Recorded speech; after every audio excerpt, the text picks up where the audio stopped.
ஓதுவதின் சிறப்பு.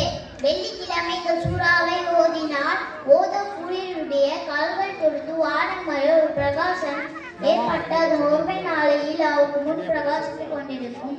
மேலும் இந்த சூறாவை ஓதின வெள்ளிக்கிழமை அடுத்த வெள்ளிக்கிழமை உள்ள பாவங்கள் மன்னிக்கப்படுவதுடன் மேலும் 3 தினங்களின் பாவங்களும் மன்னிக்கப்படும். வெள்ளிக்கிழமை இரவிலும் பகலிலும் சேர்ந்து இந்த சூறாவை மொத்தம் 5 தடவை ஓதினால் மிகுந்த நன்மைகள் அடையலாம்.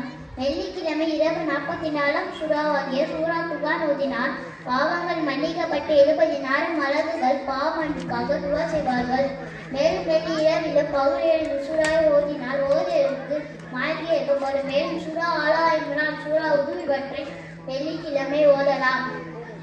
ஒவ்வொரு நாள் இரவிலும் 32ஆம் சூறாவாகிய சூரா சகுத்தாவையும் 56ஆம் சூறாவாகிய சூரத்துல் வாக்கியாவையும் ஓதினால் லைலத்துல் கத்ரில் இபாதத் செய்த நன்மை அடையலாம். மேலும் ஒவ்வொரு நாள் இரவிலும் 67ஆம் சூறாவாகிய தபாரக் கல்லத்தில் சூறாவை ஓதினால் கஃபூருடைய வேதியிலிருந்து பாதுகாப்பு கிடைக்கும். மேலும் பல சிறப்புகள் உள்ளன. குர்ஆனின் இதயம் யாசின் சூரா. அல்ஃபுல் குர்ஆன் என்று சொல்லக்கூடிய யாசின் சூறாவை காலை ஆரம்பத்தில் ஓதினால் அந்த தேவைகளை அல்லாஹ் தஆலா செல்வமின்றி பூர்த்தி செய்து வைப்பான். மேலும் ஒரு தடவை இந்த சூறாவை ஓதினால் 10 தடவை குர்ஆன் ஓதின நன்மை கிடைக்கும்.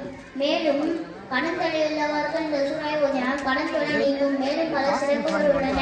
சூரா பக்தியின் சிறப்பு. இந்த சூறாவை ரமலான் பிறை கண்டதும் 3 முறை ஓதினால் மற்ற எல்லா ஆண்டுகளுக்கும் நோன்பு வைப்பதற்கு அல்லாஹ் இலகுவாக்கி வைப்பான். மேலும் கப்பலில் பிராணம் செய்வது இந்த சூறாவை ஓதினால் சமுத்திரத்தின் ஆபத்திலிருந்து பாதுகாப்பு கிடைக்கும்.